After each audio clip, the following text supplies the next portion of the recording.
Ini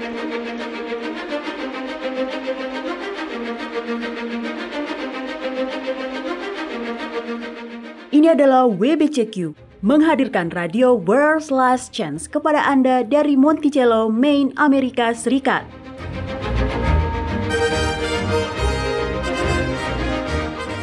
Kejahatan brutal, kerusuhan politik, ketidakstabilan keuangan, semuanya mengarah kepada sebuah krisis yang akan datang, krisis yang belum pernah terjadi sebelumnya. Tetaplah bersama radio World's Last Chance untuk belajar cara Anda dapat bersiap secara rohani menghadapi apa yang berada di depan. Radio WLC mempersiapkan orang untuk menyambut Sang Juru Selamat yang segera kembali.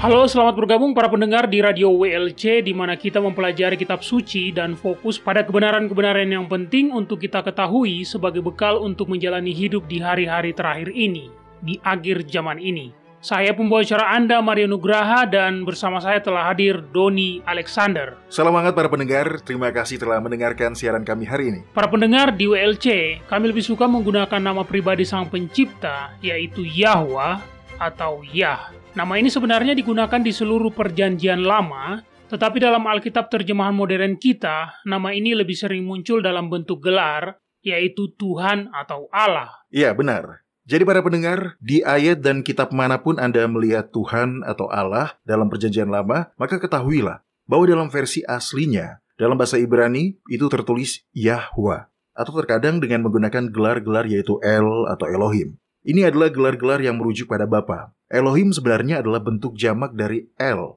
Tapi begitulah tata bahasa orang Ibrani.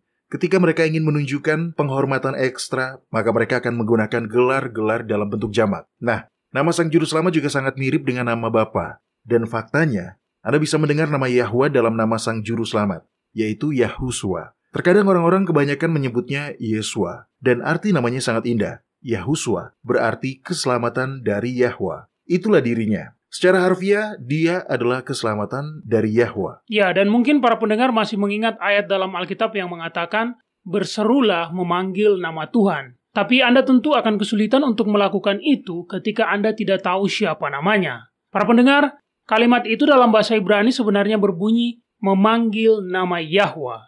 Dan ada sebuah alasan bagus mengapa kita diminta untuk menyebut namanya. Nama Bapa berasal dari kata kerja verb of being dalam bahasa Ibrani, yaitu haya, yang berarti jadi atau jadilah. Ini adalah kata yang sama yang digunakan Yahweh ketika dia menjadikan bumi ini. Jadilah terang, maka terang itu jadi. Jadilah daratan, maka daratan itu jadi. Dan yang paling indah adalah, firman Yahweh itu sendiri mengandung kuasa untuk melakukan apa yang dikatakannya. Jadi, ketika Anda menggabungkan nama ilahi dengan kebutuhan Anda, maka Anda secara otomatis akan memiliki sebuah janji yang kuat yang dapat Anda klaim. Itu sangat indah. Mario, apakah Anda tahu sebuah lagu lama yang berjudul Ada Kuasa Dalam Darahnya? Iya, kenapa Doni? Nah, tidak hanya dalam darahnya, tapi dalam namanya juga ada kuasa. Ada kuasa dalam firman Yahweh. Benar.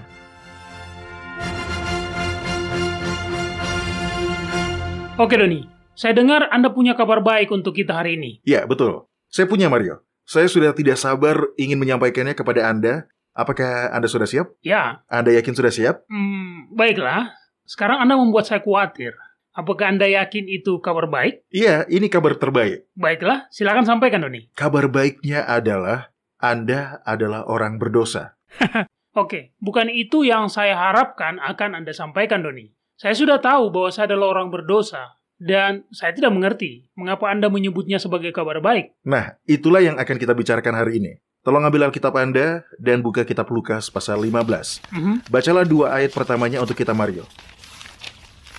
Baiklah, ini dia. Di sini dikatakan, para pemungut cukai dan orang-orang berdosa biasanya datang kepada Yahushua untuk mendengarkan dia. Maka bersungut-sungutlah orang-orang Farisi dan ahli-ahli Taurat. Katanya, ia menerima orang-orang berdosa dan makan bersama-sama dengan mereka. Ini adalah kabar baik kita. Apakah Anda orang berdosa? Oh iya. Orang ini menerima orang-orang berdosa. Ingat, kehidupan Yahushua menunjukkan kepada kita apa yang akan dilakukan Yahweh. Bagaimana dia akan bertindak. apa yang akan dia katakan jika dia adalah seorang manusia. Jadi, ini berarti bahwa Yahwa menerima orang-orang berdosa. Dan jika Anda adalah orang berdosa, itu berarti dia akan menerima Anda. Titik. Tidak ada pengecualian. Ya, itu betul-betul kabar baik. Nah, yang menarik, dan ini yang telah kita abaikan, adalah bahwa ini adalah sebuah pernyataan eksklusif. Maksudnya apa, Doni? Yahwa menerima orang-orang berdosa, tapi dia hanya menerima orang-orang berdosa. Ini adalah hal yang belum pernah kita perhatikan sebelumnya. Jadi mari kita bicarakan. Bukalah kitab Roma pasal 6 dan bacalah ayat 23. Apa isi ayat itu? Sebab upah dosa ialah maut, tetapi karunia Yahwa ialah hidup yang kekal dalam Kristus Yahusua Tuhan kita. Sekarang tolong buka kitab Yohanes pasal 4 dan baca ayat 42. Oke. Ini dari kisah tentang perempuan di sumur itu. Yahusua tinggal bersama orang-orang Samaria selama 2 hari. Dan banyak dari mereka percaya padanya dan menerimanya sebagai Mesias. Jadi bacalah apa yang mereka katakan kepada perempuan itu. Mereka berkata kepada perempuan itu, kami percaya, tetapi bukan lagi karena apa yang kau katakan, sebab kami sendiri telah mendengar dia dan kami tahu bahwa dia adalah benar-benar juru selamat dunia. Kristus adalah juru selamat siapa? Dunia. Benar, karena Yahwa ingin semua orang diselamatkan. Dia menyediakan keselamatan bagi semua orang. Oleh karena itu kita cenderung mulai berpikir secara inklusif. Kristus selamati untuk semua orang, tapi dia tidak benar-benar melakukannya. Dia mati hanya untuk orang-orang berdosa. Iya, begitulah. Tapi itu sudah terbukti dengan sendirinya. Maksud saya, kitab Roma pasal 3 ayat 23 mengatakan bahwa semua orang telah berbuat dosa dan telah kehilangan kemuliaan Yahwa. Jadi, ya, dia mati untuk semua orang karena semua orang adalah orang berdosa. Oke. Saya rasa Anda tidak mengerti apa yang saya maksud. Sekarang saya akan menggunakan cara lain untuk menjelaskannya. Sudah jelas, Yahusua tidak mati untuk makhluk yang tidak berdosa. Jadi kita hanya berbicara tentang manusia. Di antara manusia, satu-satunya yang untuknya dia mati adalah orang-orang berdosa. Iya, karena semua orang telah berdosa dan telah kehilangan kemuliaan Yahwa. Benarkah mereka begitu, Mario? Tentu saja. Tapi orang-orang Farisi sepertinya tidak berpikir demikian. Faktanya, mereka sangat bangga dengan apa yang mereka anggap sebagai kesalehan yang patut diteladani. Iya, tapi mereka pada faktanya tidak benar. Mereka saja yang memproklamirkan bahwa diri mereka benar. Tetapi apakah mereka memang mengira bahwa diri mereka benar? Iya. Jadi, dengan kata lain, mereka tidak berpikir bahwa mereka perlu diselamatkan, ya kan? Oh, saya pikir saya mulai melihat kemana arah pembicaraan Anda, Doni. Tidak, mereka tidak mengaku sebagai orang berdosa atau membutuhkan pertolongan. Ingat waktu itu. Tunggu, saya ingat dulu. Kapan ya? Pada waktu itu mereka menjadi sangat marah kepada Kristus karena mengatakan bahwa mereka adalah orang-orang berdosa, sehingga mereka mencoba membunuhnya. Apakah yang Anda maksud adalah kitab Yohanes pasal 8, Mario? Iya, mungkin. Tunggu saya buka dulu. Iya, ini dia. Kitab Yohanes pasal 8, mulai dari ayat 31. Di sini dikatakan, maka katanya kepada orang-orang Yahudi yang percaya kepadanya, jikalau kamu tetap dalam firman-Ku, kamu benar-benar adalah murid-Ku, dan kamu akan mengetahui kebenaran, dan kebenaran itu akan memerdekakan kamu. Jawab mereka, kami adalah keturunan Abraham, dan tidak pernah menjadi hamba siapapun. Bagaimanakah engkau dapat berkata, kamu akan merdeka? Mereka tahu persis apa yang Yahusua katakan di sana. Tetapi mereka tidak mau mengakuinya. Harga diri mereka menjadi penghalangnya. Benar, karena kemudian dia melanjutkannya dalam ayat 34 dan berkata kepada mereka, Aku berkata kepadamu, sesungguhnya setiap orang yang berbuat dosa adalah hamba dosa, dan hamba tidak tetap tinggal dalam rumah, tetapi anak tetap tinggal dalam rumah. Jadi apabila anak itu memerdekakan kamu, kamu pun benar-benar merdeka. Dan itu membuat mereka marah, benar-benar marah. Faktanya di ayat 59 dikatakan, lalu mereka mengambil batu untuk melempari dia, tetapi Yahusua menghilang dan meninggalkan bait suci. Jadi, ya, saya mengerti apa yang Anda katakan sekarang. Para ahli Taurat dan orang Farisi tentu adalah orang-orang berdosa, tapi mereka tidak akan mengaku sebagai orang berdosa. Ya, tepat. Ini mungkin tampak berlebihan, tetapi sebenarnya tidak. Buka kitab Lukas pasal 5, Mario. Oke. Ada percakapan menarik di sini, di mana Yahusua benar-benar menjelaskan hal ini. Setelah Yahusua memanggil Lewi menjadi muridnya, Lewi mengadakan perjamuan besar untuk sang juru selamat, dan dia mengundang sahabat-sahabatnya. Sebagai pemungut cukai, Lewi dianggap sebagai sampah masyarakat, orang-orang berdosa. Jadi sahabat-sahabatnya pun demikian. Dan orang-orang seperti itulah yang Lewi undang ke acara pesta yang dibuatnya. Mari kita lihat, Mario. Mulailah dari ayat 27. Lukas pasal 5 ayat 27-32. Kemudian ketika Yahusua pergi keluar, ia melihat seorang pemungut cukai yang bernama Lewi. sedang duduk di rumah cukai. Yahusua berkata kepadanya, "Ikutlah aku." Maka berdirilah Lewi dan meninggalkan segala sesuatu, lalu mengikut dia. Dan Lewi mengadakan suatu perjamuan besar untuk dia di rumahnya, dan sejumlah besar pemungut cukai dan orang-orang lain turut makan bersama-sama dengan dia. Orang-orang Farisi dan ahli-ahli Taurat bersungut-sungut kepada murid-murid Yahusua, katanya, "Mengapa kamu makan dan minum bersama-sama dengan pemungut cukai dan orang berdosa?" Lihat, menurut pemikiran mereka, orang yang sepenuhnya benar tidak akan pernah menodai dirinya sendiri dengan bersosialisasi dengan orang-orang berdosa. Oh, ngeri. Pada dasarnya, mereka menyiratkan bahwa karena Kristus bersosialisasi dengan mereka, maka dia pasti orang berdosa juga. Dan karenanya, dia bukan Mesias. Tetapi jawaban Yahusua menjelaskan misinya dan untuk siapa dia akan mati. Nah, silakan baca ayat 31 dan 32 sekarang, Mario. Lalu jawab Yahusua kepada mereka, katanya, "Bukan orang sehat yang memerlukan tabib, tetapi orang sakit. Aku datang bukan untuk memanggil orang benar, tetapi orang berdosa, supaya mereka bertobat." Yahusua tidak mati untuk orang benar atau orang suci. Dia mati untuk orang berdosa. Jadi dengan kata lain, yang dia katakan adalah, "Baik, jika Anda tidak membutuhkan saya tidak datang untuk Anda. Saya datang hanya untuk orang berdosa." Iya.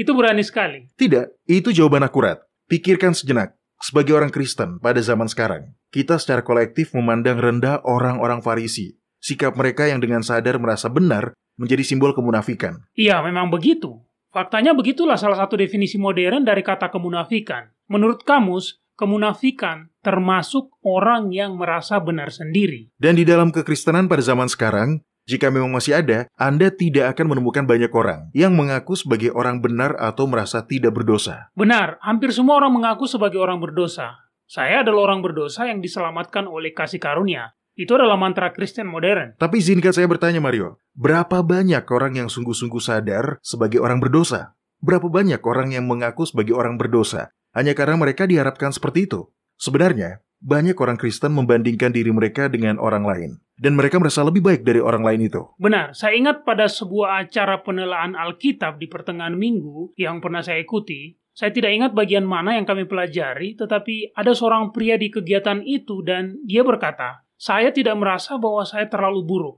Nyatanya, saya cukup baik." Saya pun terkejut dan berpikir, Anda dengan sempurna mencontohkan kondisi orang-orang Laodikia. Anda sengsara, miskin, buta, dan telanjang. Dan Anda bahkan tidak menyadarinya. Dan bagaimana perasaan Anda pada diri Anda sendiri? Sebagai perbandingan, Sebenarnya, saya cukup bagus. Lihat, saya adalah orang berdosa, tetapi saya mengetahuinya dan mengakuinya. Oleh karena itu, saya tidak begitu berdosa seperti dia. iya. Pernyataan Anda mengingatkan saya pada diri saya sendiri, Mario.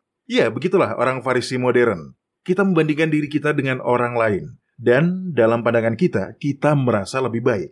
Tentu kita berkata, saya mungkin orang berdosa, tapi saya tidak seburuk pecundang malang yang ada di sana. Saya mengatur dengan baik pola makan saya. Saya tidak makan terlalu banyak gula, saya tidak pernah menyentuh kafein, dan daging babi tidak pernah saya makan. Saya memang kadang menonton film, tetapi film yang saya tonton tidak syarat dengan kekerasan, dan saya tidak pernah menonton film yang berbau porno. Saya bertindak dengan cukup baik dalam perjalanan kekristenan saya.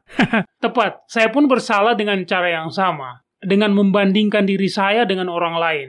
Membandingkan apa yang saya lakukan dengan apa yang tidak mereka lakukan. Membandingkan apa yang tidak saya lakukan dengan apa yang mereka lakukan. Saya membuat diri saya terlihat cukup bagus dalam pemikiran saya sendiri. Yahusua mati untuk menyelamatkan orang-orang berdosa. Sekarang jelas, Yahwa juga ingin menyelamatkan mereka yang menyangkal dosa mereka. Tetapi masalahnya adalah, mereka tidak mau menerima Kristus. Hanya orang-orang berdosa yang bisa datang kepada Kristus. Iya, itu penekanan yang bagus, Doni.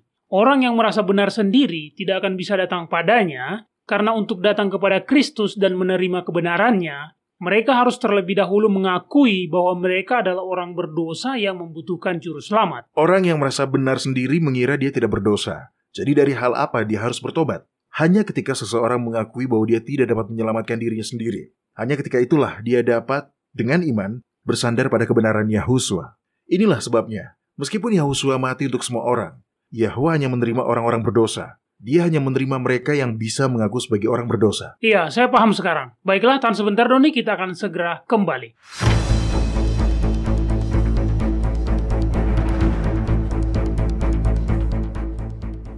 Anda mendengarkan radio World's Last Chance di WBCQ, yang mengudara pada gelombang 31 meter di frekuensi 9330 kHz. Radio World's Last Chance mempersiapkan orang untuk menyambut Sang Juru Selamat yang segera kembali.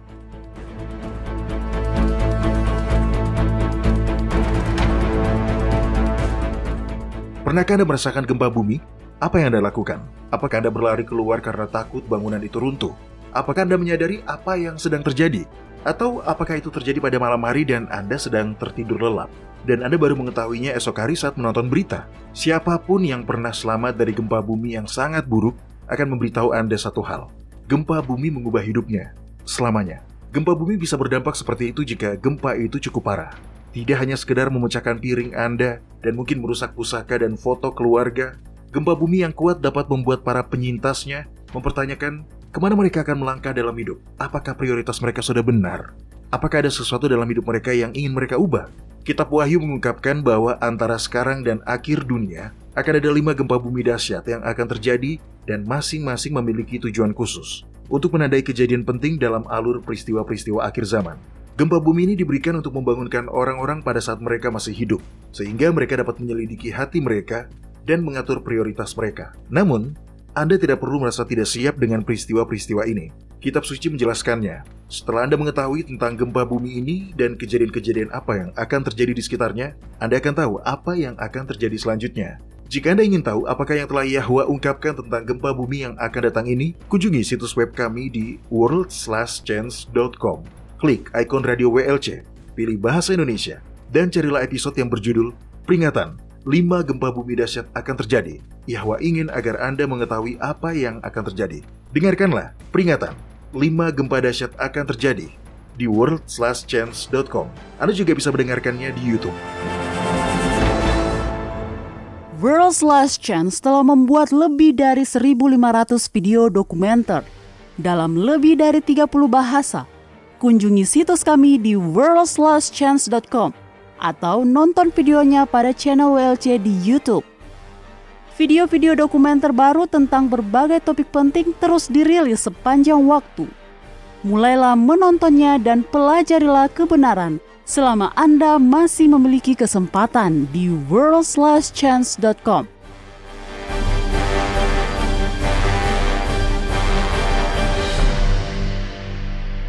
Oke para pendengar, kami kembali. Nah Doni, ketika kita memikirkan pembahasan kita hari ini, itu semacam kabar baik, kabar buruk sekaligus. Kabar buruknya adalah Anda adalah orang berdosa. Tapi kabar baiknya adalah Anda adalah orang berdosa. Itu berarti Yahwa akan menerima Anda karena Dia menerima orang-orang berdosa. Ya, tepat.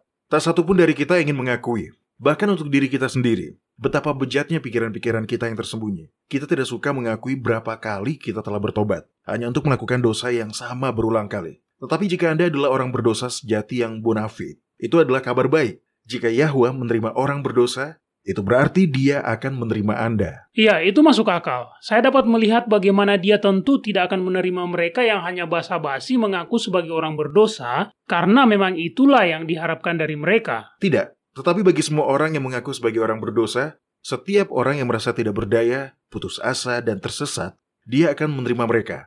Dan itu berarti Yahwa menerima Anda juga. Iya, ini mengingatkan saya pada perumpamaan yang diceritakan Yahusua. Perumpamaan ini tentang orang Farisi dan pemungut cukai. Apakah Anda ingat perumpamaan itu, Doni? Oh iya, itu perumpamaan yang luar biasa, Mario. Sebaiknya Anda buka dan bacakan untuk kita, Mario. Oke. Saya pikir itu ada di dalam kitab Lukas, pasal 18 sepertinya. Oke, seperti yang Anda katakan di segmen sebelumnya, semua orang adalah orang berdosa. Tapi tidak semua orang benar-benar mengaku sebagai orang berdosa. Perumpamaan ini benar-benar memberi pencerahan mengenai bagaimana kondisi-kondisi untuk dapat diterima. Baik, ini dia, kitab Lukas pasal 18 ayat 9 sampai ayat 14. Di sini dikatakan, dan kepada beberapa orang yang menganggap dirinya benar dan memandang rendah semua orang lain, Yahusua mengatakan perumpamaan ini. Perhatikan, ini adalah orang-orang yang menganggap dirinya benar. Dan dengan melakukan itu, mereka memandang rendah orang lain. Oke, maaf, saya hanya ingin memperjelas hal itu. Silakan dilanjutkan, Mario. Ada 2 orang pergi ke bait suci untuk berdoa, yang seorang adalah Farisi dan yang lain pemungut cukai. Orang Farisi itu berdiri dan berdoa pada dirinya sendiri. Oke, saya juga ingin menyela sebentar perumpamaan ini. Saya suka kalimat ini. Yahusua berkata bahwa orang Farisi ini berdiri dan berdoa pada dirinya sendiri. Dia berdoa pada dirinya sendiri untuk membuat dirinya merasa nyaman. Doa-doanya tidak dinaikkan kepada Yahwa karena dia hanya berdoa untuk dirinya sendiri. Saya suka detail ini. Ini sangat rinci. Baik, kita lanjutkan. Inilah yang orang Farisi itu doakan untuk dirinya sendiri. Dia berkata, "Ya Yahwa, aku mengucap syukur kepadamu karena aku tidak sama seperti orang lain. Bukan perampok, bukan orang lalim, bukan pesina, dan bukan juga seperti pemungut cukai ini. Aku berpuasa 2 kali seminggu. Aku memberikan 1/10 dari segala penghasilanku." Lihat, dia mencantumkan semua yang dia lakukan. Dia menuliskan pekerjaan kebenaran yang membuatnya merasa sangat superior. Dia bahkan membandingkan dirinya dengan pemungut cukai itu. Lalu apa yang dikatakan si pemungut cukai itu, Mario? Tetapi pemungut cukai itu berdiri jauh-jauh, bahkan ia tidak berani menengadah ke langit, melainkan ia memukul diri dan berkata, "Ya Yahwa, kasihanilah aku orang berdosa ini. Aku berkata kepadamu, orang ini pulang ke rumahnya sebagai orang yang dibenarkan Yahwa, dan orang lain itu tidak. Sebab barang siapa meninggikan diri, ia akan direndahkan, dan barang siapa merendahkan diri, ia akan ditinggikan." Orang Farisi itu begitu penuh dengan diri mereka sendiri. Mereka berdiri dan berdoa dengan lantang. Anda tahu, Mario? Di depan umum. Mereka akan berdiri di pasar atau di persimpangan-persimpangan jalan. Inilah yang dijelaskan Yahusua di sini. Tapi si pemungut cukai itu, dia tidak melakukan hal yang sama. Iya, dia berdiri jauh-jauh. Dan bahkan tidak berani menengadah ke langit. Orang ini tahu keberdosaannya. Dia memahami kebutuhannya yang mendesak akan seorang juru selamat. Dan oleh karena itu, orang ini, Yahusua berkata, pulang ke rumahnya sebagai orang yang dibenarkan. Yahwa menerimanya. Benar, perumpamaan ini memiliki tempat khusus di hati saya karena ini menunjukkan bahwa Yahwa melihat langsung ke dasar hati. Dia tidak terhalang dengan sampah, keinginan salah, dan semua penghalang lain yang kita simpan dalam diri kita. Iya benar. Jika ada kasih dan hormat padanya di dalam hati, maka dia akan melihatnya. Anda mungkin dipenuhi dengan ketakutan. Anda mungkin berpikir Anda telah jatuh terlalu dalam. Atau mengulangi dosa yang sama berkali-kali. Kita semua memiliki titik lemah masing-masing. Misalnya, saya tidak pernah tergoda untuk memakai narkoba. Itu tidak pernah menjadi sesuatu yang menarik bagi saya. Tapi kita semua punya kelemahan. Saya memiliki area saya sendiri di mana saya telah berdosa dan bertobat hanya untuk berbuat dosa kembali di area yang sama persis. Anda melakukannya cukup sering dan Anda bisa mulai merasa, saya tidak tahu, malu mungkin? Anda malu untuk menerima pengampunan lagi. Seolah-olah kesempatan bagi Anda untuk diampuni sudah dibatasi dalam jumlah tertentu. Ya, saya paham, Mario. Tetapi jika Anda menemukan diri Anda dalam situasi itu, dan saya berani mengatakan, kita semua memiliki situasi seperti itu. Maka ketahuilah bahwa Anda adalah jenis orang yang dipanggil Yahwa. Setanlah yang menanamkan roh ketakutan itu. Sehingga ada perasaan bahwa Anda tidak dapat datang kepada Yahwa sampai Anda telah membersihkan diri Anda sendiri. Jangan dengarkan setan. Anda tidak perlu menjauh dari Yahwa dan dari jasa darah Yahusua sampai Anda telah mengalahkan dosa dalam hidup Anda. Nah, saya baru tersadar. Apakah Anda ingat ayat yang mengatakan bahwa kita tidak diberi roh ketakutan? Iya, saya pikir itu ada di kitab 2 Timotius. Benar, kitab 2 Timotius pasal 1 ayat 7. Di sini dikatakan, sebab Yahwa memberikan kepada kita bukan roh ketakutan, melainkan roh yang membangkitkan kekuatan, kasih, dan ketertiban. Nah, Doni, seperti yang baru saja Anda katakan, roh ketakutan itu berasal dari setan. Berbicara untuk diri saya sendiri, saya akui, adalah sangat memalukan rasanya ketika Yahwa sudah mengampuni saya, dan saya bersuka cita dalam kasih dan pengampunannya, tapi kemudian saya tergelincir dan mengulangi kesalahan yang sama berulang kali, melakukan dosa yang sama berulang kali. Itu memalukan. Ya, itu merusak harga diri rohani kita. Benar, tapi lebih dari itu, kondisi ini akan mencapai titik di mana Anda merasa seperti, oke, dia mengampuni saya sepanjang waktu dan saya melakukannya lagi. Sekarang, untuk membuktikan kepadanya betapa menyesalnya saya harus bisa menahan godaan 5 kali, atau 10 kali, atau 539 kali sebelum saya dapat kembali padanya dan meminta pengampunan. Saya harus membuktikan betapa saya benar-benar menyesal sebelum saya dapat kembali dan meminta pengampunannya lagi. Dan itu tidak benar. Saya juga pernah merasa seperti itu sebelumnya. Dan ya, itu tidak benar. Anda tidak perlu menunggu sampai Anda berhasil menahan godaan sekian kali untuk datang kepada Yahwa. Anda bisa langsung datang, apa adanya Anda, dan Dia akan menerima Anda. Selain itu, Dia tahu bahwa kita murtad, dan Dia akan memulihkan kita. Bacalah kitab Yeremia pasal 3 ayat 22 untuk kita, Mario. Kitab Yeremia pasal 3 ayat 22. Jika Anda merasa terjebak dalam lingkaran dosa yang tak berujung ini, diampuni, berbuat dosa, diampuni, hanya untuk berbuat dosa kembali, dengarkanlah firman Yahwa kepada Anda ini. Silakan dibacakan, Mario. Kitab Yeremia pasal 3 ayat 22. Kembalilah hai anak-anak yang murtad, aku akan menyembuhkan engkau dari murtadmu. Jadi apa yang harus kita lakukan, Mario? Kembali. Dan apa yang akan dia lakukan saat kita kembali? Dia akan menyembuhkan kemurtadan kita. Iya, dia akan menyembuhkan kemurtadan kita. Itu bukanlah sesuatu yang bisa kita lakukan untuk diri kita sendiri. Anda tidak akan pernah bisa membersihkan diri Anda dari dalam keluar dengan usaha Anda sendiri. Tentu, Anda bisa membersihkan bagian luar. Itulah yang dilakukan oleh orang-orang Farisi. Mereka sangat pandai membuat penampilan luar yang suci. Tetapi mereka tidak bisa masuk ke dalam. Dan itulah yang benar-benar diperhitungkan. Benar, dan Anda tahu apa yang Kristus katakan tentang mereka? Dengarkan ini. Ini dari kitab Matius pasal 23 ayat 27 dan ayat 28. Dia berkata, "Celakalah kamu hai ahli-ahli Taurat dan orang-orang Farisi, hai kamu orang-orang munafik, sebab kamu sama seperti kuburan yang dilabur putih, yang sebelah luarnya memang bersih tampaknya, tetapi yang di sebelah dalamnya penuh tulang belulang dan pelbagai jenis kotoran. Demikian jugalah kamu. Di sebelah luar kamu tampaknya benar di mata orang, tetapi di sebelah dalam kamu penuh kemunafikan dan kedurjanaan." Iya, dia pandai berbicara, ya kan, Mario? Mhm. Intinya adalah jangan menjauh dari Yahwa. Jangan menunggu sampai Anda telah membersihkan diri Anda sendiri, karena sebenarnya Anda tidak akan bisa membersihkan diri Anda sendiri. Betul, kitab Yesaya pasal 64 ayat 6 mengatakan, "Kami sekalian seperti seorang najis, dan segala kesalehan kami seperti kain kotor." Jangan menjauh dari Yahwa sampai Anda membuat diri Anda lebih baik. Jika Anda melakukan itu, Anda tidak akan pernah datang kepadanya. Semakin Anda sadar bahwa diri Anda telah jatuh terlalu dalam dan tidak berdaya, semakin yakinlah Anda bahwa Dia akan menerima Anda. Karena Dia berkata bahwa Dia akan menerimanya. Salah satu janji terindah dalam Alkitab ditemukan di kitab Yohanes pasal 6 ayat 37. Tolong buka dan bacakan untuk kita, Mario. Ini adalah sesuatu yang dikatakan Yahuswa. Tetapi ingat, Yahuswa dilahirkan untuk mengungkapkan kepada kita seperti apa Bapa itu, jika Dia adalah manusia. Jadi kata-kata Kristus pada kenyataannya adalah kata-kata Bapa. Dan apa yang Yahwa katakan kepada kita, Mario? "Barang siapa datang kepadaku, dia tidak akan kubuang." Orang yang datang kepadanya, orang yang mengakui, ya, saya adalah orang berdosa yang membutuhkan kasih karunia. Saya adalah orang berdosa yang membutuhkan juru selamat. Orang itu tidak akan dibuang. Jadi jangan menunggu. Anda tahu, keinginan Anda untuk datang kepada Yahwa, Dialah yang menanamkannya di dalam hati Anda sendiri. Anda merasa rindu untuk diampuni? Itu adalah hasil pekerjaan Yahwa di dalam hati Anda, yang menarik Anda datang pada dirinya. Iya, satu hal yang memberi saya keyakinan ketika saya jatuh adalah dengan mengingat semua orang lain yang diterima oleh Yahwa. Ada Nuh, dia mabuk. Musa, Daud, Paulus, mereka adalah pembunuh. Daud adalah seorang pembunuh. Dia berpoligami dan dia berzina. Dan mereka semua diterima dan diampuni. Jika Yahwa menerima mereka, Anda tahu, Dia akan menerima Anda juga. Tentu saja,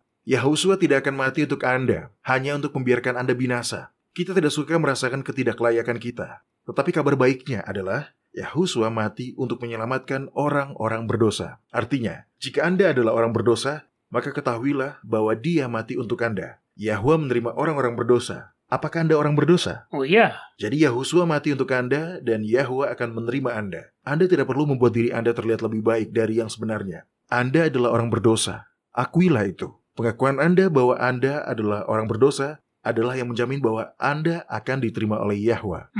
Jangan menjauh dari Sang Juru Selamat, karena Anda adalah orang berdosa. Jangan menjauh karena Anda bukan seorang teolog atau sarjana Alkitab. Jangan menjauh karena Anda malu karena terus mengulangi kesalahan yang sama berulang kali. Datanglah apa adanya, dan Anda akan diterima. Iya, saya pikir terkadang kita mendapatkan ide bahwa kita dapat melakukan dosa beberapa kali, tapi setelah itu, dengan sangat sedih, kita harus menerima bahwa tidak akan ada lagi pengampunan untuk kita. Tapi cara kerjanya tidak seperti itu. Kasih dan anugerah Yahwa tidak terbatas. Jika Anda merasa berdosa, tidak berharga, jadilah kuat. Anda adalah orang yang untuknya Yahuswa telah mati. Tidak ada perbuatan yang Anda lakukan atau pernah Anda lakukan yang akan membuat Yahwa memalingkan muka dari Anda. Satu-satunya hal yang bisa menghalangi adalah pilihan pribadi Anda sendiri. Jadi, ambillah keputusan, rentangkan tangan iman, dan peganglah janjinya. Keselamatan adalah milik Anda. Yang harus Anda lakukan adalah menerimanya dengan iman. Amin. Sekarang itu kembali pada kita, pada pilihan pribadi kita. Apakah kita mau diselamatkan atau terhilang? Saya ingin menutup segmen ini dengan undangan indah di dalam kitab Wahyu pasal 22. Ini adalah salah satu dari ayat-ayat terakhir dalam Alkitab. Di sini dikatakan, roh dan pengantin perempuan itu berkata, "Marilah." Dan barang siapa yang mendengarnya, hendaklah ia berkata, "Marilah." Dan barang siapa yang haus, hendaklah ia datang. Dan barang siapa yang mau, hendaklah ia mengambil air kehidupan dengan cuma-cuma.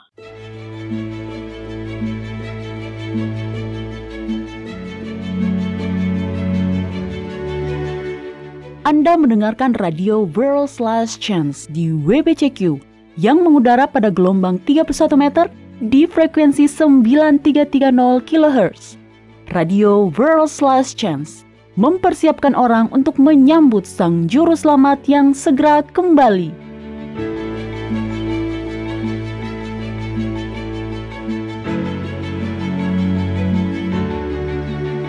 Saya punya kabar baik, dan saya punya kabar buruk. Manakah yang Anda ingin dengarkan terlebih dulu?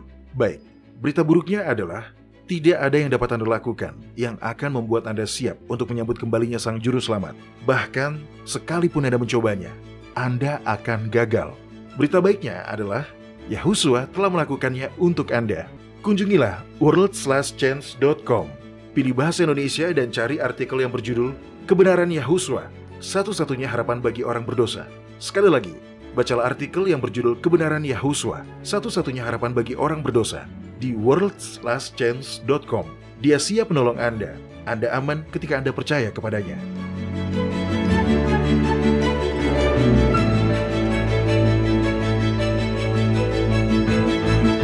Jika Anda sudah berkomitmen untuk beribadah kepada Yahwa pada hari Sabat kudusnya yang ditentukan dengan kalender lunisolarnya yang ditetapkan pada masa penciptaan, World's Last Chance memiliki aplikasi yang dapat Anda gunakan baik di komputer maupun di smartphone Anda.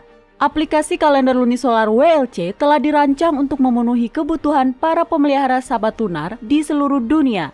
Kunjungilah website kami di worldslastchance.com. dan mulailah menggunakannya hari ini. Anda dapat mengaksesnya secara online dan mengunduhnya ke perangkat Anda atau bahkan memasangnya di website Anda sendiri. Aplikasi kalender lunisolar WLC adalah sebuah bahan yang sangat baik bagi semua orang yang berkomitmen untuk menghormati hari-hari raya Yahwa.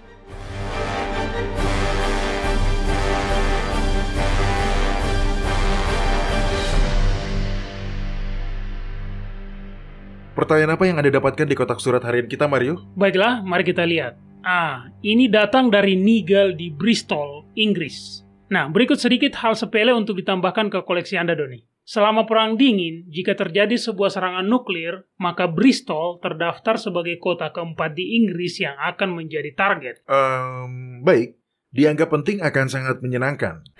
Ya, apalagi jika Anda hidup cukup lama untuk menikmatinya, Doni. Ya, benar. Jadi apa pertanyaannya, Nigel? Pertanyaan ini bagus, dan saya pikir kita semua bisa mendapatkan manfaat dari pertanyaannya. Dia menulis, apa yang Alkitab katakan tentang pikiran yang najis? Ini adalah tantangan nyata bagi saya. Saya pikir ini tantangan bagi kebanyakan orang dari kita. Dan ini adalah sesuatu yang perlu kita waspadai. Kitab Amsal pasal 23 ayat 7 memberitahu kita bahwa Anda adalah apa yang Anda pikirkan. Dan saya rasa kebanyakan dari kita tidak menyadari betapa berbahayanya pikiran-pikiran kecil ini. Beginilah cara setan mendapatkan pijakan. Iya, saya pernah membaca sebuah buku rohani dan penulisnya mengatakan sesuatu yang selalu saya ingat. Saya mungkin tidak bisa mengutipnya kata demi kata, tetapi intinya adalah pencobaan di luar bertemu kerusakan di dalam akan membuat kita jatuh ke dalam dosa. Itu bagus, sangat mencerahkan. Dan setan mengetahui hal ini. Sebuah pikiran tidak lebih dari sebuah ide. Namun jika Anda memikirkannya, jika Anda memeliharanya dan menguatkannya, pikiran itu akan menjadi sebuah tindakan. Jelas, ini bisa bagus jika pikirannya bagus. Tetapi bisa sangat buruk jika pikiran itu jahat. Apakah memiliki pikiran jahat itu dosa, Doni? Tentu saja tidak. Setan dapat menanamkan pikiran. Dia tidak bisa membaca pikiran Anda. Tetapi dia bisa menanamkan pikiran. Itu pencobaan. Ya, tepat. Dan pencobaan bukanlah dosa. Ingat, Kristus sendiri dicobai untuk menyerah karena perasaannya memberitahu dia bahwa Yahwa telah meninggalkan dia saat dia tergantung di kayu salib. Itu benar. Dia bahkan berteriak, Elohku, Elohku, mengapa engkau meninggalkan aku? Benar, dan itu bukanlah dosa. Dia hanya mengungkapkan emosinya lewat kata-kata. Pikiran hanya akan menjadi dosa jika kita sedang memikirkannya hingga sampai pada tahap di mana itu sudah mengarah pada tindakan yang salah. Pernahkah Anda berada dalam situasi di mana Anda benar-benar ingin melakukan sesuatu, tetapi hati nurani Anda menyadarkan Anda bahwa Anda tidak boleh melakukannya, tetapi Anda benar-benar ingin melakukannya? Jika Anda pada akhirnya melakukannya, dapatkah Anda memberitahu saya alasannya? Iya, saya kira itu karena pada akhirnya saya bisa membenarkannya. Ya, betul. Dan Anda mengabaikan suara lembut yang berbicara dalam hati Anda itu. Saat itulah, hal ini menjadi dosa. Dan begitulah cara setan bekerja dalam pikiran kita untuk memimpin kita ke dalam tindakan yang salah. Jadi, apa yang dapat kita lakukan pada pikiran-pikiran yang mengganggu ini? Bagaimana kita mengontrolnya, Doni? Anda tidak bisa mengontrolnya. Maksud saya, dengan kekuatan Anda sendiri, Anda tidak akan bisa mengontrolnya. Bukalah kitab Galatia pasal 5. Ada ayat menarik di situ yang memberi daftar apa yang Paulus sebut sebagai perbuatan daging. Dan kemudian disusul dengan daftar dari buah-buah roh. Kitab Galatia pasal 5. Ya, ayat 19 sampai ayat 25. Silakan dibacakan, Mario. Perbuatan daging telah nyata, yaitu percabulan, kecemaran, hawa nafsu, penyembahan berhala, sihir, perseteruan, perselisihan, iri hati, amarah, kepentingan diri sendiri, percederaan, roh pemecah, kedengkian, pembunuhan, kemabukan, pesta pora, dan sebagainya. Terhadap semuanya itu kuperingatkan kamu, seperti yang telah kubuat dahulu, bahwa barang siapa melakukan hal-hal yang demikian, ia tidak akan mendapat bagian dalam kerajaan Yahwa. Tetapi buah roh ialah kasih, sukacita, damai sejahtera, kesabaran, kemurahan, kebaikan, kesetiaan, kelemah lembutan, penguasaan diri. Tidak ada hukum yang menentang hal-hal itu. Barang siapa menjadi milik Kristus Yahushua, ia telah menyalibkan daging dengan segala hawa nafsu dan keinginannya. Jika kita hidup oleh roh, baiklah hidup kita juga dipimpin oleh roh. Nah, perbuatan daging dan juga buah roh, keduanya berawal sebagai pikiran-pikiran di dalam benak hati kita. Mana yang Anda pilih untuk dipelihara? Yang baik atau yang buruk? Kita tidak boleh lupa bahwa setan tidak bisa memaksakan kehendak. Orang-orang biasa berkata, iblis yang membuat saya melakukannya. Tetapi bisakah dia benar-benar memaksakan kehendak? Tidak, tentu saja tidak. Tidak. Yahwa tidak akan pernah mengizinkan itu. Jadi ini tergantung pada pilihan pribadi setiap orang. Pikiran mana yang akan kita ikuti? Pikiran mana yang akan kita tinggalkan? Perbuatan-perbuatan jahat selalu berawal dari pikiran-pikiran jahat. Baiklah, lalu bagaimana kita melakukannya? Saya tidak tahu bagaimana dengan Anda, tetapi terkadang pikiran saya bisa begitu kuat sehingga sangat sulit untuk membuangnya, bahkan sekalipun saya ingin membuangnya. Ya, itu sulit karena Anda mencoba melakukannya dengan kekuatan Anda sendiri, Mario. Kita sering mengutip kitab Yeskiel pasal 36 ayat 26. Kamu akan kuberikan hati yang baru dan roh yang baru di dalam batinmu, dan aku akan menjauhkan dari tubuhmu hati yang keras dan kuberikan kepadamu hati yang taat. Itu adalah sebuah anugerah. Itu adalah pekerjaan yang akan dilakukan Yahwa di dalam diri kita dan untuk kita jika kita memintanya. Bagian kita adalah memintanya dan bekerja sama dengannya. Oke, kemudian secara praktis, bagaimana kita bisa bekerja sama dengannya secara khusus? Karena yang kita bicarakan di sini adalah pemikiran-pemikiran. Nah, salah satu cara kita dapat bekerja sama dengan Yahwa adalah dengan seksama menjaga apa yang kita pilih untuk dimasukkan ke dalam pikiran kita. Film apa yang kita tonton? Buku apa yang kita baca? Game apa yang kita mainkan? Ini semua adalah pintu menuju jiwa kita. Dengan menjaga jalan menuju jiwa ini, kita bekerja sama dengan Yahwa. Salomo memahami hal ini dengan cara yang pahit. Bacalah kitab Pengkhotbah pasal 2 ayat 10. Apa yang dikatakan di situ, Mario? Baik, mari kita lihat. Oke, di sini dikatakan, aku tidak merintangi mataku dari apapun yang dikehendakinya, dan aku tidak menahan hatiku dari sukacita apapun. Sebab hatiku bersukacita karena segala jeripayahku. Itulah buah segala jeripayahku. Apapun yang dilihat Salomo, dia menginginkannya. Apapun yang dia inginkan, dia menurutinya. Dia tidak menjaga jalan ke dalam jiwanya sama sekali. Itu bertolak belakang dari yang seharusnya. Jadi sekarang bacalah ayat 11. Apa hasil dari tindakannya ini? Ketika aku meneliti segala pekerjaan yang telah dilakukan tanganku, dan segala usaha yang telah kulakukan untuk itu dengan jeripaya, lihatlah, segala sesuatu adalah kesia-siaan dan usaha menjaring angin. Memang tak ada keuntungan di bawah matahari. Salomo sampai di akhir dari usianya yang panjang dan menyadari bahwa tidak ada sukacita abadi yang dapat ditemukan dalam kesenangan dosa. Kitab Filipi pasal 4 ayat 8 memberitahu kita bagaimana cara kita dapat bekerja sama dengan Yahwa dalam menjaga pikiran kita. Oke, tunggu. Saya akan membacanya.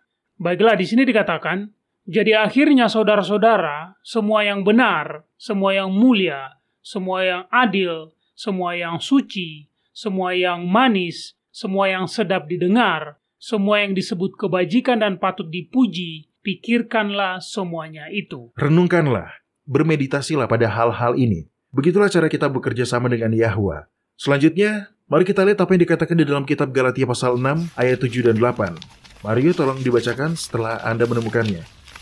Baiklah, jangan sesat. Yahwa tidak membiarkan dirinya dipermainkan. Karena apa yang ditabur orang, itu juga yang akan dituainya. Sebab barang siapa menabur dalam dagingnya, ia akan menuai kebinasaan dari dagingnya. Tetapi barang siapa menabur dalam roh, ia akan menuai hidup yang kekal dari roh itu. Dengan kata lain, apa yang kita pilih untuk dinikmati menentukan jenis panen yang akan kita tuai dalam tindakan dan karakter kita. Apakah kita memilih untuk menyaksikan dosa dan menghibur diri kita sendiri dengan melihat kejahatan? Atau apakah kita memilih untuk mengisi pikiran kita dengan firman Yahwa? Pada akhirnya, kemenangan sejati atas perbuatan dosa yang lahir dari pikiran-pikiran yang jahat hanya akan datang sebagai sebuah pemberian Yahwa. Kemenangan sejati itu adalah sebuah anugerah. Saat Dia membersihkan hati kita, dosa akan menjadi tidak menyenangkan lagi bagi kita. Jadi, pertanyaannya kemudian menjadi, apakah kita mengisi pikiran kita dengan janji-janjinya? Apakah kita memilih untuk merenungkannya? Atau apakah kita menghabiskan waktu luang kita pada pelarian dan pengejaran duniawi? Iya, saya jadi teringat pada kitab Mazmur pasal pertama. Dengarkan saat saya membacanya. Ini bagus. Di sini dikatakan, berbahagialah orang yang tidak berjalan menurut nasihat orang fasik, yang tidak berdiri di jalan orang berdosa, dan yang tidak duduk dalam kumpulan pencemooh. Tetapi yang kesukaannya ialah Taurat Yahwa, dan yang merenungkan Taurat itu siang dan malam. Beginilah cara Yahwa menulis hukumnya di dalam hati kita. Ketika pikiran kita dipenuhi dengan kekudusannya, ketika keinginan terdalam kita adalah untuk menyenangkan Dia, maka pikiran-pikiran jahat akan kehilangan kendali atas kita. Ya, Alkitab adalah sebuah buku yang aneh, karena semakin sedikit Anda membacanya, semakin sedikit pula keinginan Anda untuk membacanya. Tetapi semakin banyak Anda membacanya, maka semakin banyak pula keinginan Anda untuk menghabiskan waktu dalam firman Yahwa. Semakin Anda lapar, semakin Anda menginginkannya. Begitulah cara kita bekerja sama dengan Yahwa dan belajar mengendalikan pikiran kita. Ini tergantung pada pilihan kita. Apa yang kita pilih untuk menjadi fokus kita dan untuk apa kita menghabiskan waktu kita. Yahwa tidak akan pernah memaksakan keinginannya pada kita. Kita sendiri tidak bisa bertindak sendirian. Kita membutuhkan Dia untuk memberi kita hati yang baru itu dan menuliskan hukumnya di bagian dalam diri kita. Tetapi Dia meminta kita untuk bekerja sama dengannya melalui penyerahan penuh dengan memilih untuk mengalihkan pandangan kita dari kejahatan dan fokus padanya. Kemudian, pikiran kita akan mencerminkan realitas dari apa yang telah dilakukan di dalam hati kita. Amin. Itu selalu merupakan sebuah pemberian, sebuah anugerah Yahwa. Baik para pendengar, jika Anda memiliki pertanyaan untuk Doni, kunjungi situs web kami di worldslastchance.com. Pilih bahasa Indonesia dan klik hubungi kami. Kami selalu senang mendengar dari para pendengar kami. Anda menyukai apa yang Anda dengar? Kunjungi situs kami di worldslastchance.com untuk mendengarkan episode-episode lain dari program radio kami. Radio World's Last Chance mempersiapkan orang untuk menyambut Sang Juru Selamat yang segera kembali.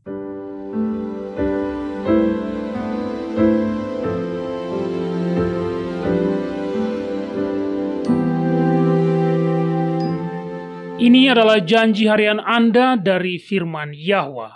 Alan dan Candice Hasford sangat senang saat Candice melahirkan seorang gadis kecil yang mereka beri nama Madison. Sama seperti semua orang tua baru, malam tanpa tidur dan hari-hari yang melelahkan dipenuhi dengan sensasi kehidupan baru yang berharga yang telah mereka hadirkan ke dalam dunia ini. Tapi, hanya 6 hari kemudian, Madison berhenti bernafas. Mereka tahu ada yang tidak beres. Dan mereka bergegas ke rumah sakit dengan TV menyala dan sepanci pasta masih berada di atas kompor. Di rumah sakit, bayi perempuan mereka dengan cepat dihubungkan ke monitor. Sekarang, monitor hanya menunjukkan garis datar di layar. Orang tua manapun tidak berharap menguburkan anak-anak mereka. Dan pada saat-saat itu, Alan dan Candice duduk diam tertegun. Mereka belum dapat memahami apa yang baru saja terjadi. Tiba-tiba, dan tak bisa dijelaskan, 2 menit setelah jantung Madison berhenti berdetak, detak jantungnya muncul kembali. Hantaman emosi yang keras menerpa mereka. Pasangan itu tidak tahu harus berpikir atau merasakan apa. Akankah mereka berharap banyak hanya untuk membuat mereka hancur kembali? Beberapa jam berikutnya berlalu dengan serangkaian pemeriksaan. Orang tua baru itu merasa sangat ketakutan mengetahui bahwa gadis cantik kecil mereka telah lahir dengan kondisi jantung yang sangat langka dan sangat rumit. Hypoplastic right heart syndrome ditambah dengan koarktasio aorta, beberapa kecacatan pada septum, dengan rough coronary sinus. Dengan kata lain, jantungnya penuh dengan lubang dan arterinya tertekuk sehingga membatasi aliran darahnya. Meskipun ada pengobatan yang berhasil untuk hypoplastic left heart syndrome, tetapi tidak ada bayi yang lahir dengan hypoplastic right heart syndrome yang pernah bertahan hidup lebih dari beberapa minggu. Untuk bertahan hidup, Madison membutuhkan operasi darurat, tetapi tidak ada rumah sakit yang mampu melakukan operasi yang sangat spesifik seperti itu di tempat tinggal mereka di Jepang. Dia harus diterbangkan ke Amerika Serikat, ke salah satu dari sedikit rumah sakit yang memiliki tim medis berpengalaman dalam operasi semacam ini. Masalahnya, pada saat dokter menemukan kelainannya, Madison sudah menderita gagal hati, gagal ginjal, gagal paru-paru, dan seluruh sistem pencernaannya lumpuh. Jika dia tinggal di Jepang, dia akan mati. Jika dia terbang ke Amerika Serikat, dia hanya memiliki peluang 1 hingga 2%, bahkan untuk selamat dari penerbangan tersebut. Butuh 2 hari untuk mengatur sebuah penerbangan medevac dari Jepang ke Amerika Serikat. Dan pada saat keluarga kecil itu tiba di rumah sakit anak Reddy di San Diego, California, kondisi Madison sudah semakin memburuk. Para dokter mengatakan bahwa Madison terlalu lemah untuk bertahan hidup dari anestesi umum pada saat itu. Hal terbaik yang bisa mereka lakukan adalah membuatnya tetap nyaman sampai dia meninggal. Alan dan Candice lagi-lagi harus menanti dalam ketidakpastian. Namun, 2 hari kemudian, dokter memberitahu mereka bahwa kondisi vital Madison telah cukup stabil untuk mencoba operasi. Meskipun masih beresiko dan dia hanya memiliki peluang 10 hingga 15% untuk berhasil melalui operasi, dokter itu merasa manfaatnya lebih besar daripada resikonya. Operasi yang lama itu menakutkan. Dapatkah gadis kecil mereka bertahan? Dan bahkan jika dia berhasil, kehidupan macam apa yang akan dia miliki? 9 jam setelah operasi dimulai, ahli bedah memasuki ruang tunggu. Dia tersenyum. Madison berhasil melewati operasi. Beberapa tahun kemudian, Madison telah menjalani 4 operasi jantung terbuka, 1 operasi gastrointestinal, hampir selusin kateterisasi jantung, dan banyak rawat inap. Tetapi hari ini, gadis kecil yang diperkirakan semua orang akan meninggal itu, gadis kecil yang fungsi ginjalnya kurang dari 5%, yang fungsi hatinya kurang dari 10%, dan yang fungsi paru-parunya kurang dari 40%, adalah anak yang bahagia dan ceria, yang senyum dan tawanya selalu membawa kegembiraan bagi keluarganya. Mengingat perjuangan dan kemenangan beberapa tahun terakhir, Alan dan Candice berkata, "Kami telah melihat Yahwa melakukan banyak hal melalui Madison.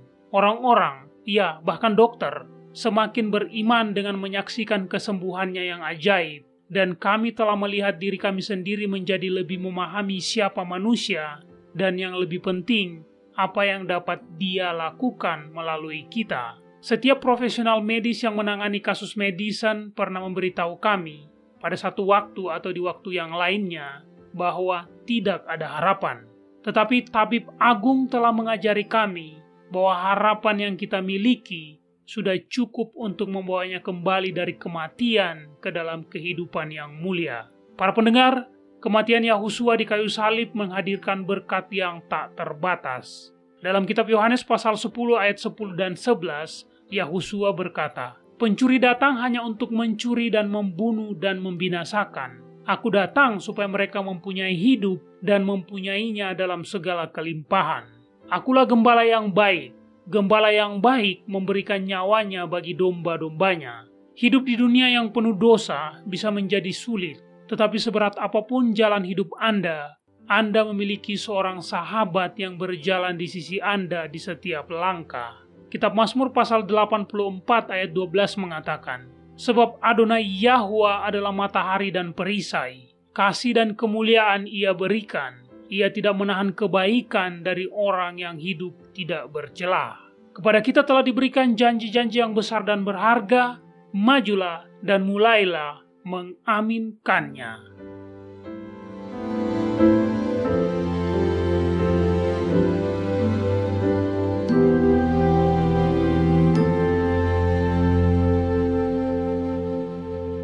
World's Last Chance berdedikasi untuk mempersiapkan orang menyambut Sang Juru Selamat yang segera kembali. Acara siaran radio harian kami tersedia dalam 7 bahasa berbeda dari seluruh dunia dan masih banyak bahasa-bahasa lain lagi yang akan mengudara. Video-video dan artikel-artikel kami telah diterjemahkan ke dalam lebih dari 30 bahasa berbeda. Dan kami tidak hanya fokus pada salah satu poin pengajaran. Kami bersedia untuk bekerja sama dengan surga untuk membawa semua kebenaran ke dunia. Artikel-artikel dan video-video kami mencakup berbagai topik-topik penting pada pertumbuhan dan pembangunan dari perjalanan kekristenan. Kami menghadirkan materi yang mencakup kesalehan praktis di dalam kehidupan sehari-hari, doktrin Alkitabiah yang benar-benar hanya didasarkan pada firman Yahwa, kalender Sang Pencipta, dan nubuatan akhir zaman yang penting untuk Anda ketahui. Kami bahkan membahas berbagai macam angin pengajaran yang palsu yang telah digunakan oleh setan untuk menipu banyak orang, dan mengungkapkan mengapa itu salah dan apa yang benar berdasarkan Alkitab. Kunjungilah kami hari ini di worldslastchance.com. Pelajarilah kebenaran di hari-hari terakhir ini.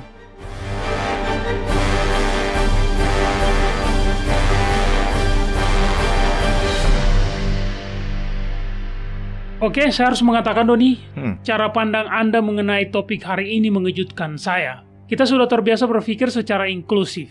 Kita semua adalah orang-orang berdosa, karena itu Kristus mati untuk semua orang. Dan dia telah melakukannya secara teknis. Tapi sebenarnya, mereka yang bisa mendapatkan manfaat dari kematiannya adalah hanya mereka yang sepenuhnya mengakui bahwa mereka adalah orang berdosa. Jadi, pertanyaan saya untuk Anda adalah, bagaimana dengan mereka yang tidak mengakui atau mungkin tidak menyadari betapa besarnya dosa mereka? Bagaimana dengan mereka yang hanya basa-basi menjadi orang berdosa? Apakah ada harapan untuk mereka, Doni? Iya, pasti ada. Selalu ada harapan. Karena secara teknis, Yahuswa telah mati untuk semua orang.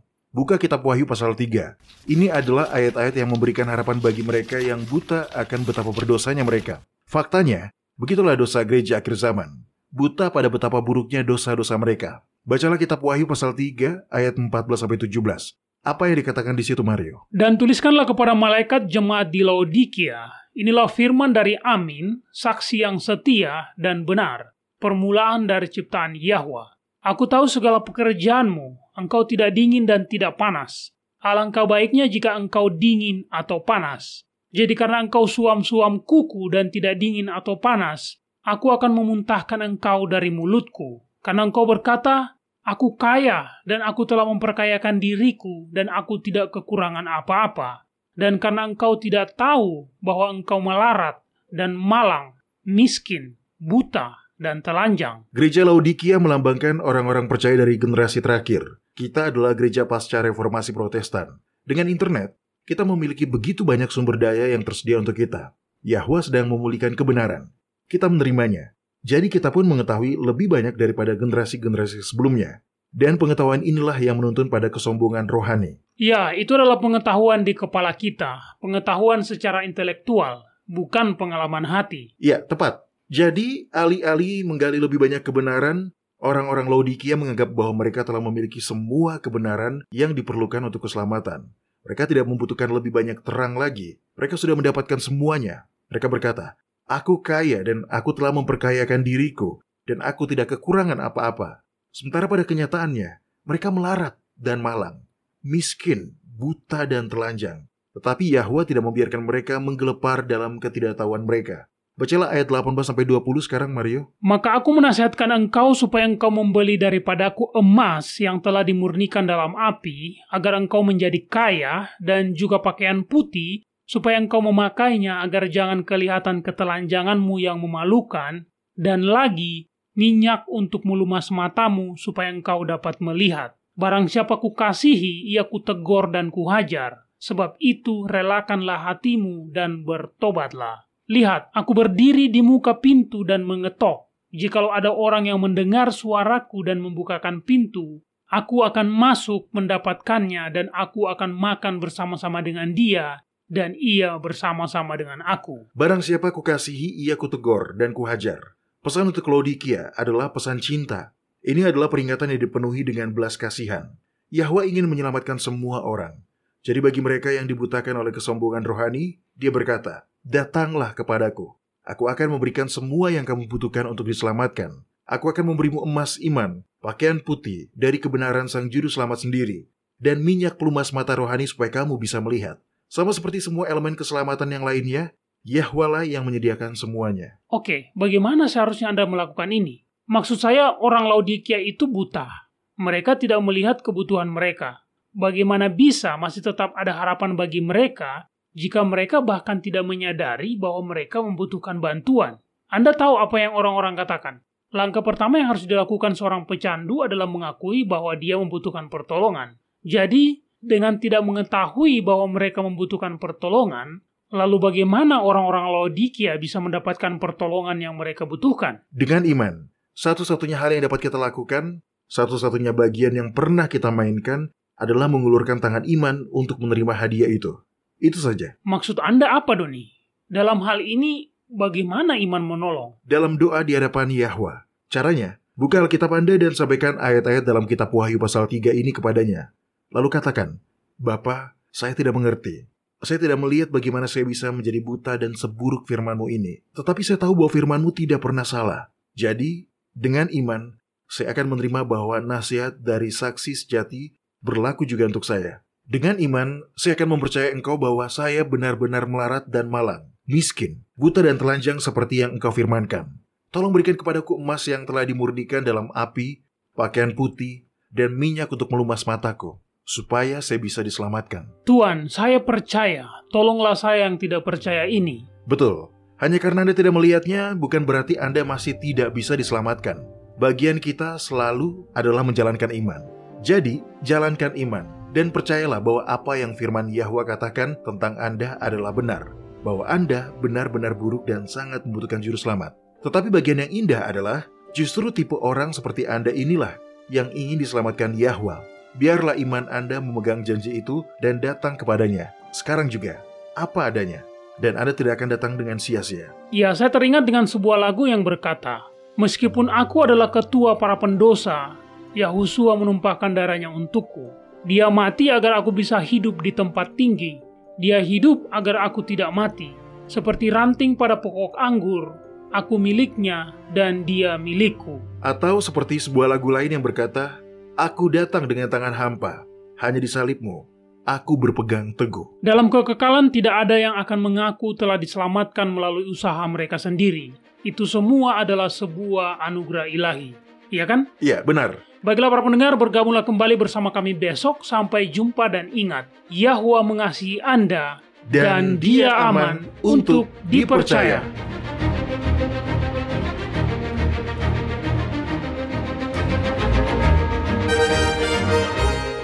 Anda baru saja mendengarkan Radio WLC. Program ini serta episode Radio WLC yang lain tersedia untuk Anda unduh di situs kami.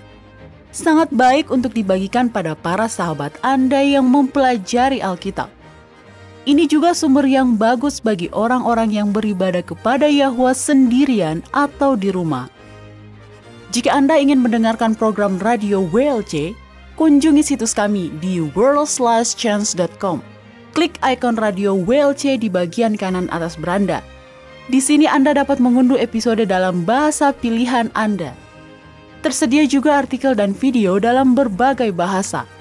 Bergabunglah bersama kami besok untuk menerima berbagai pesan kebenaran lain di WBCQ yang mengudara pada gelombang 31 meter di frekuensi 9330 kHz. Radio World's Last Chance mempersiapkan orang untuk menyambut Sang Juru Selamat yang segera kembali.